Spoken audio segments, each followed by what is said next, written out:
Welcome to today's Explainer. Okay, let's dive into this, because today we're tackling a seriously counterintuitive truth about human nature. We're going to explore a psychological concept that pretty much challenges everything modern society conditions us to celebrate. You know, we're always talking about liberation, independence, and making our own rules, right? But the reality of human behavior? Well, it tells a very different, kind of complicated story. So, do you really want freedom? I know, it sounds almost ridiculous to even ask at first. Of course you do, right? Everyone does. But let's just hold up a mirror for a second here. When you strip away the whole romanticized Hollywood version of being completely independent, do you truly crave that absolute freedom? Or deep down in those quiet moments, do you actually kind of fear it? Now, what's really interesting about this slide is the central paradox we see here. Sigmund Freud, the founding father of psychoanalysis, laid this out super bluntly in his famous book, Civilization and Its Discontents. He wrote, "Most people do not really want freedom, because freedom involves responsibility, and most people are frightened of responsibility." Basically, Freud believed that civilization inherently forces us to repress our natural instincts just to keep order. And because of that constant, heavy social conditioning, we secretly crave the safety of structure, even while we're loudly lamenting our loss of raw freedom. It's wild to think about, but the very thing we march for, fight for, and dream about is secretly the exact thing that terrifies us the absolute most. Section 1. A warm blanket. The illusion of comfort.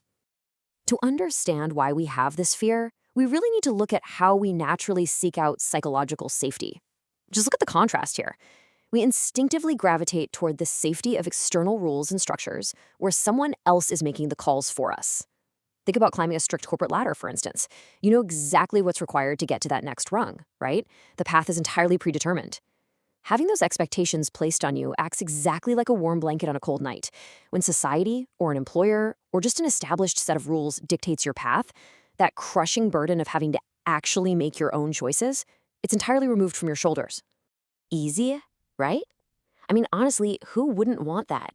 It feels incredibly alluring to just give up control. You wake up, you do what you're told, you follow the blueprint, and you go home. Boom.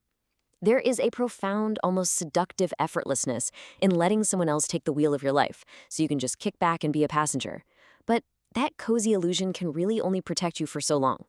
Eventually, we all have to face what independence actually requires.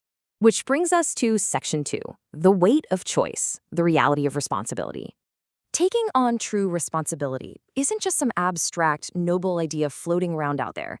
It's gritty, and it's heavy. It is the bills piling up on your kitchen counter. It's those agonizing, tough decisions keeping you staring at the ceiling at 2 in the morning. And it's the inescapable, crushing weight of knowing that your choices, and yours alone, shape your life.